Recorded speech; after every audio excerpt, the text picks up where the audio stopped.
As we've discussed in the past in my history series and on the weekly Thursday live show, Kevin Feige wants to bring other teams into the MCU, whether it's new Guardians, like the Asgardians, or new Avengers, or more cosmic teams like Eternals, Celestials, teams like Thunderbolts, A-Force, or the Ultimates. To be clear, Ultimates refers to two different things. We know there's a multiverse now in the MCU, but in comic books this has been the case for quite some time, and there was actually a branch universe called Earth 1610, aka the Ultimate Universe. It's a place from which a lot of the MCU inspiration is derived, and also the former home of characters like Miles Morales, Spider-Gwen, the list goes on. So that's different than the actual team called the Ultimates, which we're here to discuss today. Before we begin, let me thank you for watching JLS Comics, pressing play, and if you like videos like this, don't forget to hit the like button. If you want, the subscribe button too. I do upload new comic book, movie, superhero, anime content every week, so let's jump into our Ultimate story. To date, there have been a couple iterations of the team, each with their own unique roster. The first team was created by Mark Millar and Brian Hitch in 2002 and was part of the beginning of the Ultimate Universe. The second team, and the one that I think the film franchise potentially could be based on, featured Black Panther, Captain Marvel, Spectrum, Blue Marvel, and America Chavez as the lineup. If any of those sound familiar, that's a good reason. Black Panther and Captain Marvel have each had their own MCU films, as well as starring in Avengers ensemble event films like Endgame and Infinity War. Spectrum is the moniker of Monica Rambeau, who already debuted in the MCU in the 1990s period piece Captain Marvel. In present-day MCU, she'd be around 30, in other words, fully adult. This is the same team that formed to face cosmic and intergalactic threats after 2015's Secret Wars comic book event destroyed reality and patched it all together in a crazy quilt called Battleworld. Dealing with all these threats is the exact reason that Nick Fury started his Avenger initiative in the MCU, a name derived from the Air Force call sign of one of the Ultimates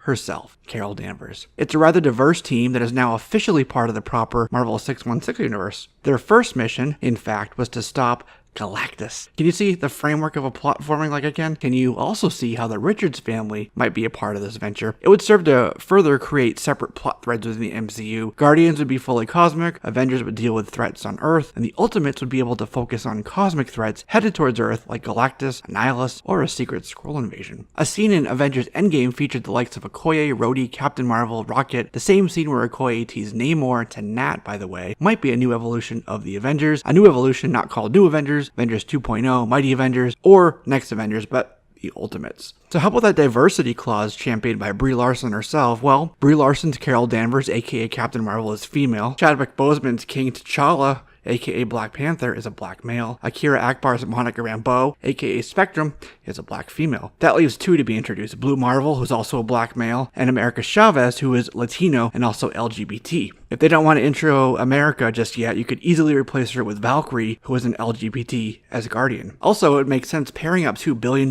plus movie franchises, meaning Black Panther and Captain Marvel. That would give the team name recognition, it would give them clout, and a really strong box office presence. Even if it's a new team, people would know these characters. If you want to read more about this team, start with Al Ewing's Avengers Zero, which came out in 2015. It's their first appearance together as a team prior to the first issue of their new title. Individually, though, Black Panther's first appearance is Fantastic Four 52. Blue Marvel first appeared in 2009 in Adam, Legend of the Blue Marvel #1, Avenging Spider-Man #9 for Carol as Captain Marvel. 2011's Vengeance #1 will get you started on America Chavez, and 2013's Mighty Avengers #1 begins the Monica as Spectrum story. So you're familiar with 60% of the team. Let me give you some relevant information on the remaining two. Blue Marvel is the superhero name of Adam Brashear, a U.S. Marine Corps Korean War vet who worked on a black budget program that created a bridge to the negative zone. Yes, the same negative zone where we get Annihilus that I've been saying for a while will make a debut in the MCU. The reactor that created the bridge exploded, releasing massive amounts of mutagenic radiation that flowed all over his body and gave him the powers of Blue Marvel. Kind of like how Carol got her powers in the MCU. America hails from the Utopian Parallel, another reality in the multiverse. Her story involves the Defenders, She-Hulk, and Damien Hellstrom, who was just announced for his own show. She's tied to Latveria, the country ruled by Doctor Doom, and the Young Avengers, another team that's been heavily teased, and seeds for which have been thoroughly planted in the MCU as well. This all said, Carol seems to be the linchpin on the story plot moving forward. Brie Larson signed a $5 million 7-picture contract, 2 of which she's done, her solo film in Endgame. She's connected to the Avengers, to the Ultimates,